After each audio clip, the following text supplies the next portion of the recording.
ప్రజాస్వామ్యంలో ప్రజాస్వామ్యబద్ధంగా గెలిచినటువంటి ఒక ఎమ్మెల్యే పైన ఏదైతే అధికార పార్టీ ఉన్నటువంటి కాంగ్రెస్ గవర్నమెంట్ ఉన్నటువంటి ఎమ్మెల్యేలు కానీ కాంగ్రెస్ గవర్నమెంట్ కానీ ఎమ్మెల్యేని ప్రోత్సహించి మా ఎమ్మెల్యే పాడి కౌశిక్ రెడ్డి గారి నివాసం పైన దాడి చేయడం అమానుషం.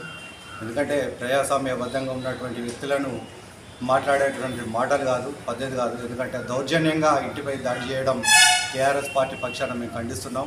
ఎందుకంటే గత 10 సంవత్సరాలుగా మేము ఉన్న సందర్భంలో ఏ కాంగ్రెస్ నాయకుల మీద మేము దాడి చేయలేదు. దీన్ని ప్రజలను యావత్ తెలంగాణ రాష్ట్ర ప్రజలంతా చూస్తున్నారు. మేము ఏదైతే టీఆర్ఎస్ పార్టీ పిలిపించిన మా ఎమ్మెల్యే గారు కౌశిక్ రెడ్డి గారు పిలిపించిన పిలుపు మేరకు బయలుదేరడానికి సిద్ధంగా ఉండడం వల్ల ఈ కాంగ్రెస్ గవర్నమెంటు పోలీసుల చేత అక్రమ అరెస్టు చేయడం మేము తీవ్రంగా ఖండిస్తున్నాం.